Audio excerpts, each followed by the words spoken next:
Hello আসসালামু আলাইকুম viewers, welcome to knowledge seven নজর। আশা করছি সকলেই ভালো আছেন। সো আমরা আজকে সম্পূর্ণ ভিন্ন একটি টপিক নিয়ে কথা বলবো, আর তা হচ্ছে আমরা আমাদের লিসনিং স্কিল ইমপ্রুভ করার জন্য অনেকেই বিভিন্নভাবে নেটিভ স্পিকারদের কথা শুনে থাকি। এক্ষেত্রে অনেকেই পডকাস্ট শোনেন, কেউ মুভি দেখেন, কেউ ড্রামা দেখেন, কেউ আবার লেকচার শোনেন, আরও বিভিন্নজন বিভিন্নভাবে কিন্তু আমরা এই লিসনিং স্কিলটা ইমপ্রুভ করার চেষ্টা করি। এখন এই ক্ষেত্রে দেখা যায় আমরা প্রায় সময়ই নেটিভদের মুখ থেকে বা নেটিভদের কনভারসেশনে শুনে থাকি যে ইউনো নামক যে একটা ফ্রেজ রয়েছে, এই ফ্রেজটা তারা প্রায় সময় তাদের কনভারসেশন, তাদের কথোপকথনের মধ্যে এই ইউনো ফ্রেজটি ব্যবহার করে থাকে। এখন এই ইউনো ফ্রেজটির অর্থ আসলে কি, এটা কেন তারা ব্যবহার করে, কি কি কারণ রয়েছে এর পেছনে, এই সবগুলো আসলে আমরা আজকে বিস্তারিত দেখব, এখানে শেখার চেষ্টা করব। ঠিক আছে, সো আমাদের যে প্রথম কারণ একটু খেয়াল করুন যে reasons behind using you know by the natives কর্তৃক ইউনো ব্যবহারের যে কারণগুলো রয়েছে সেগুলো। সো প্রথম যে কারণ আমাদের সেটা হচ্ছে যে টু সিক এগ্রিমেন্ট, মানে কারো সম্মতি বা মনের মিল চাওয়ার জন্য বা আকর্ষণ করার জন্য আমরা এটা ব্যবহার করে থাকি, বা তারা এটা ব্যবহার করে কারো সম্মতি চাওয়ার জন্য, সম্মতি আকর্ষণ করার জন্য। যেমন একটি উদাহরণ খেয়াল করুন যে the movie was really long, এই সিনেমাটা খুবই লম্বা ছিল, তাই না? ঠিক আছে, এই যে এর যে আক্ষরিক অর্থ সেটা কিন্তু তুমি জানো, বাট এই এই ফ্রেজটি দিয়ে তারা এখানে একটা এগ্রিমেন্ট সিক করেছে, মানে একটা যে লিসেনার, ঠিক আছে, যে শুনছে, তার একটা মনের মিল বা তার সম্মতি এখানে আকর্ষণ করার চেষ্টা করছে যে সিনেমাটা অনেক লম্বা ছিল, তাই না? সো আমাদের পরের যে কারণ সেটা হচ্ছে যে খেয়াল করুন টু ক্ল্যারিফাই, মানে কোনো কিছু বা কোনো কথা, কোনো স্টেটমেন্ট একটু স্পষ্ট করার জন্য এই ফ্রেজটি ব্যবহার করা হয়। যেমন I decided to take the job because it offers better benefits. So I decided, আমি সিদ্ধান্ত নিয়েছি, কি করতে, টু টেক নিতে, কি নিতে, দ্য জব এই চাকরিটি নিতে, কাজটি নিতে, বিকজ কারণ, এখানে অর্থটি পরে বলছি যে ইট অফার্স, কারণ এটা দেয়, অফার করছে, কি অফার করছে, বেটার বেনিফিটস, মানে আরও ভালো লাভ দিচ্ছে বা অফার করছে। সো এখানে এই যে এটার আক্ষরিক অর্থ কিন্তু আমরা জানি যে আপনি জানেন, কিন্তু এটা আসলে এখানে ব্যবহার করা হয়েছে অন্য অর্থ প্রকাশের জন্য, যে এই যে ক্ল্যারিফাই, টু ক্ল্যারিফাই, মানে একটু স্পষ্ট করার জন্য। সো আমরা যদি বাংলা অর্থটা দেখি একটু ভালোভাবে বুঝতে পারবো যে চাকরিটা নিয়ে ফেলবো ভাবছি, কারণ এটাতে অনেক লাভ বেশি, বুঝছিস? সো এগুলো আসলে একেবারে ইনফর্মাল সিচুয়েশন বা ক্যাজুয়াল যে সিচুয়েশন, এই সব ক্ষেত্রে কিন্তু আমরা এগুলো ব্যবহার করতে পারি।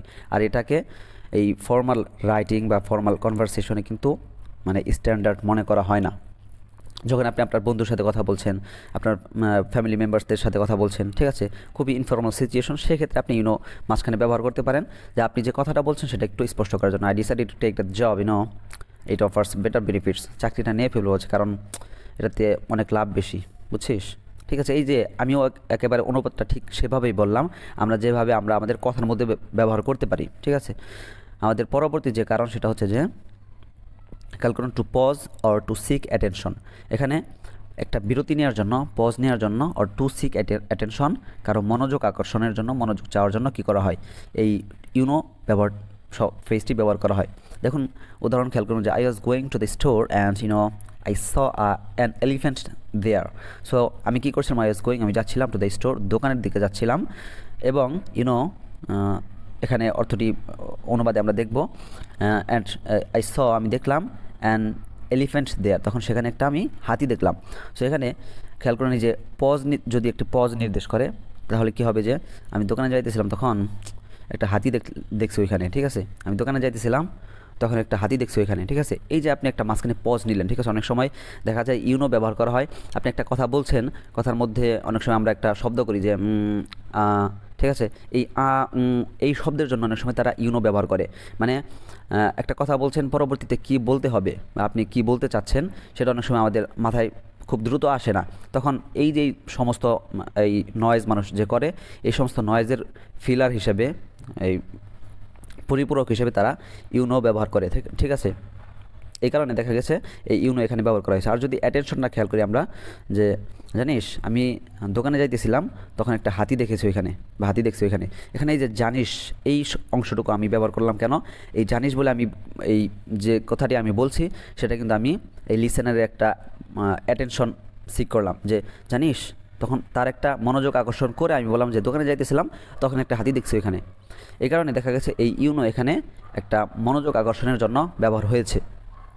সো একই বাক্যে আমরা দেখতে পেলাম যে ইউনো এক পজের জন্য ব্যবহার করা হতে পারে, আবার এটা মনোযোগ আকর্ষণের জন্য ব্যবহার হতে পারে। ঠিক আছে, আশা করি বুঝতে পেরেছি।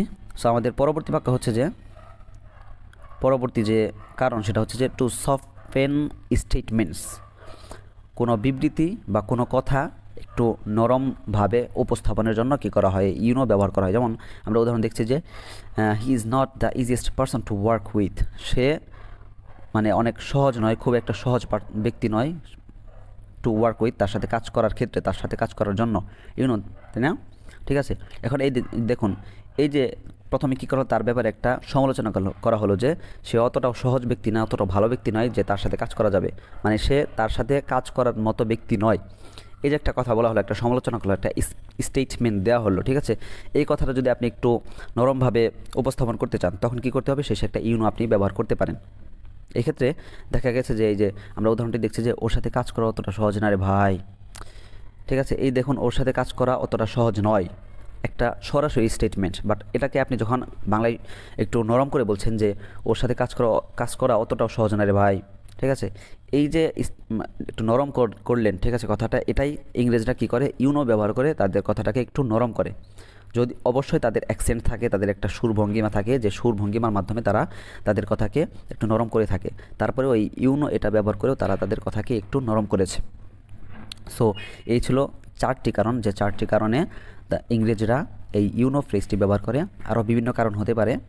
ঠিক আছে, সো যাই হোক, এগুলো আসলে আমাদের জানা দরকার। এগুলো না জানার কারণে আমরা অনেকেই এই নেটিভদের কথা বুঝতে পারি না, যে মাঝখানে একটা শব্দ চলে আসলো তখন আমরা অর্থ হারিয়ে ফেলি। আর যখন আমরা অর্থ বুঝি না, ঠিক আছে, তখন আমাদের এই লিসনিং স্কিলটা ডে বাই ডে ইমপ্রুভ হতে থাকে না, হয় না। আর আমরা জানি যে লিসনিং ইমপ্রুভ করার ক্ষেত্রে আমাদের প্রায় 80% বা 70% তাদের কথাকে বুঝতে হবে, তাদের কথার অর্থ বুঝতে হবে। যদি আপনি অর্থ একদমই না বুঝেন তাহলে কিন্তু আপনার ইমপ্রুভ সেরকম হবে না।